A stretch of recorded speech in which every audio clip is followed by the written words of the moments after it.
1 oktyabr prokurorluq işçilərinin peşə bayramı və Azərbaycan prokurorluq orqanlarının yaranmasının 107-ci il dönümü münasibəti ilə Beyləqan rayon Heydər Əliyev mərkəzində tədbir keçirilib.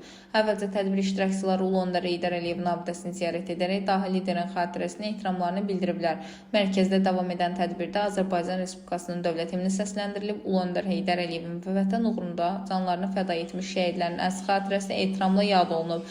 Tədbirin giriş sözü ilə açan Beyləqan rayon İcra Hakimiyyətinin başçısı Əziz Əzizov çıxış edərək prokurorluq orqanlarının dövlət idarəçiliyində və qanun aliliyinin təmin olunmasında əhəmiyyətli rol oynadığını vurğulayıb. O əsası Ulu Öndər Heydər Əliyev tərəfindən qoyulan və hazırda Prezident İlham Əliyevin rəhbərliyi ilə ölkədə aparılan hüquqi islahatlar nəticəsində prokurorluq orqanlarının da daha da gücləndiyini və peşəkarlıq prinsipləri əsasında fəaliyyət göstərdiyini qeyd edib. İcra başçısı əməkdaşları peşə bayramı münasibəti ilə təbrik edib və dövlətçiliyin qorunmasında və peşə bayramı münasibəti ilə bir qrup prokurorluq əməkdaşına fəxri fərmanlar təqdim edib.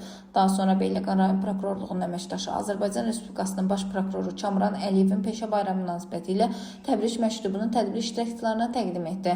Tədbirin yekununda Beyləqan rayon prokuroru Elşad Əzimov çıxış edərək iştirakçıları bir daha peşə bayramı münasibəti ilə təbrik edib. Prokurorluq əməkdaşının dövlət qarşısında daşıdıqları məsuliyyətin önəmini qeyd edib və onlara gələcək fəaliyyətlərində uğurlar arzulayıb. Dilbər Vüqar qızı, Bölgə TV.